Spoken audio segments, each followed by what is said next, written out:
আসসালামু আলাইকুম রহমতুল্লাহ। ওয়েলকাম করছি Anis agro farm Facebook page এবং ইউটিউব চ্যানেল থেকে। আপনারা দেখতে পাচ্ছেন আমার কিছু এখানে কার্টুন দেখা যাচ্ছে, প্লাস হলো এখানে কিছু কবুতর দেখা যাচ্ছে।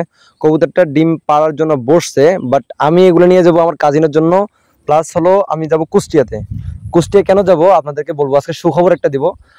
দীর্ঘদিন যাবত ভিডিও দিতে পারি না একটু ব্যস্ততার কারণে, যার কারণে আর কি আমি একটু ব্যস্ত ছিলাম, যার কারণে ভিডিওগুলো দিতে পারি নাই। তো কি জন্য ব্যস্ত ছিলাম সম্পূর্ণ বলবো ইনশাল্লাহ, ভিডিওর সঙ্গে থাকুন।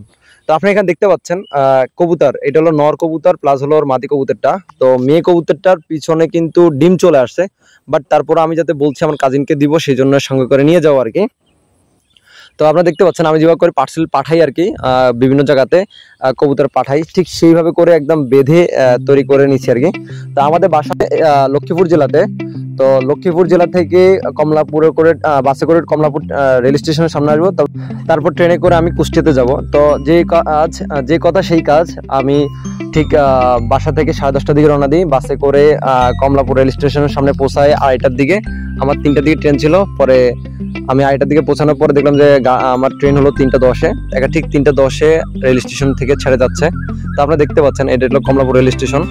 তো এখান থেকে ছেড়ে চলে যাচ্ছে আর কি। যাই হোক 3টা 10-এ ছাড়ছে। আমি কমলাপুর থেকে 3টা 10-এ ছাড়ছে। আমি পৌঁছাতে সময় লাগছে 7টা 45-এ, 7টা 45 আর কি। 7টার দিকে টাইম ছিল, বাট একটু লেট হয়ে গেছে, 7টা 45 বেজে গেছে। তো 7টা 45-এর দিকে আর কি কুষ্টিয়াতে যাই পৌঁছাই। আচ্ছা, যাই হোক, এখন ট্রেনে ভ্রমণ চলাকালীন অবস্থায় আমি কিছু দৃশ্য আপনাদেরকে দেখাই যে কতটা সুন্দর একটা, যারা ট্রেনে চলাচল করে তারা মানে জানে যে ট্রেনে ভ্রমণ করা কতটা আনন্দদায়ক। আপনারা দেখতে পাচ্ছেন যে কত সুন্দর একটা, মানে আমি জানালার পাশে সিট নিছি, আমি অনলাইনে টিকিট কেটে নিয়েছি, মূলত জানালার পাশে সিটটা নিছি এই জন্যে যে বাইরের পরিবেশটা উপভোগ করবো। এই জন্য আপনাদেরকে দেখাচ্ছি, দেখেন কত মানে একটা সুন্দর একটা পরিবেশ, মনোরম একটা পরিবেশ উপভোগ করা যায়। তো মানে কন্টিনিউ আমি যখনই আসি, মানে ট্রেনে যাই না কেন, জানলার পাশে টিকিট কাটি। যদি টিকিট নাই থাকে, মানে জানলার পাশে যদি সিট না থাকে, তাহলে আমি আর ওই টিকিটটা কাটি না, বা একদিন পরে যাওয়ার চেষ্টা করি আর কি। তো দেখতে পাচ্ছেন আপনারা, মানে সম্পূর্ণ ভিউটা আমি উপভোগ করছি, একটু রেস্ট করি নাই। জানলার পাশ থেকে একদম বাইরে চোখ ছিল আমার, কারণ আমার ট্রেনে ভ্রমণ করলে আমার কাছে খুব ভালো লাগে, আশপাশের পরিবেশগুলো উপভোগ করার জন্য বা দেখার জন্য খুব ভালো লাগে আর কি। তো যাই হোক, যারা যারা ট্রেনে ভ্রমণ করেন আপনারাও একটু কমেন্ট বক্সে জানিয়ে দেবেন আপনাদের কাছে কেমন লাগে। তো যাই হোক, ঠিক এইভাবে করে মানে একদম সারাক্ষণ আমি পিছনে তাকিয়েছিলাম, মানে পরিবেশগুলো দেখতেছিলাম আর কি, সম্পূর্ণ পরিবেশটা আর কি উপভোগ করতেছিলাম। এই যে এখন যেটা দেখতে পাচ্ছেন, এটা হলো আমাদের পদ্মা সেতু আর কি। পদ্মা সেতু আপনারা দেখতে পাচ্ছেন, বিভিন্ন জায়গা বিভিন্ন ইয়েগুলো দেখা যাচ্ছে কত সুন্দর করে।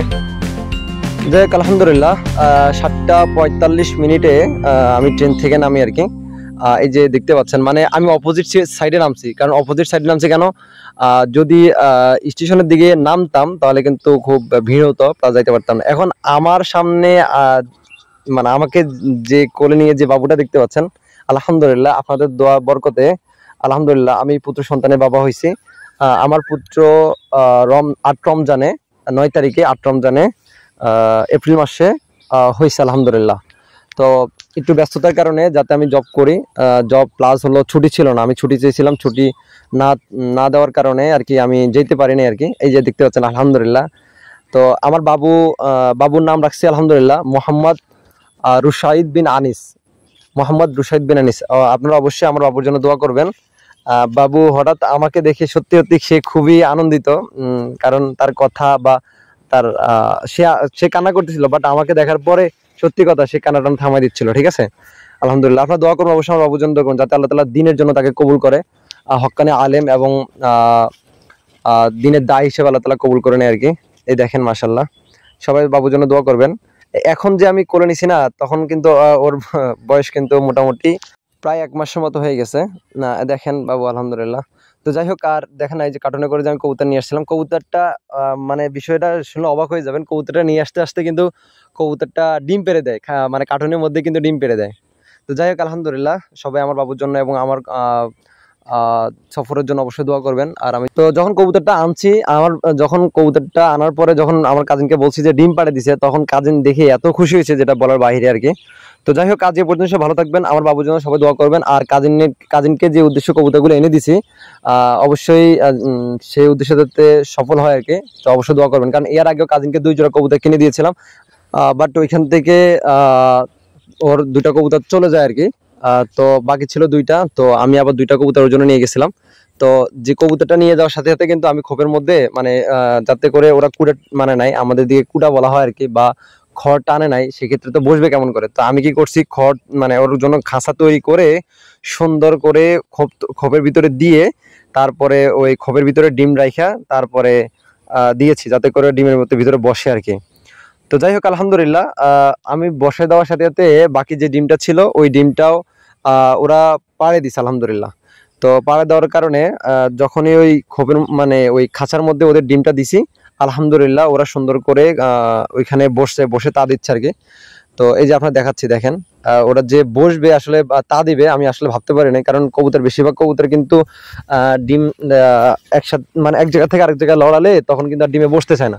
কিন্তু যাই হোক আলহামদুলিল্লাহ, যাতে কবুতরগুলো ঠিকমতো ডিমে বসছে, আমার কাছে খুব ভালো লাগছে। নর এবং মাদি দুইটাই ঠিকমতো দিচ্ছে, আশা করি বাচ্চাগুলো ফুটবে ইনশাল্লাহ। তো যাই হোক সবাই দোয়া করবেন যাতে কাজিনকে যে উদ্দেশ্যে আনে দিয়েছি যাতে সেই উদ্দেশ্যে সফল হয়, আর আমার জন্য দোয়া করবেন, আর আমার বাবুর জন্য অবশ্যই দোয়া করবেন। তো যাই হোক আজ এ পর্যন্ত, সব ভালো থাকবেন। যারা ফেসবুক থেকে দেখছেন অবশ্যই আমার পেজটিকে ফলো দিয়ে রাখবেন, আর যারা ইউটিউব চ্যানেল থেকে দেখছেন অবশ্যই চ্যানেলটিকে সাবস্ক্রাইব করে পাশে থাকবেন। আসসালামু আলাইকুম ওয়া রাহমাতুল্লাহি ওয়া বারাকাতুহু।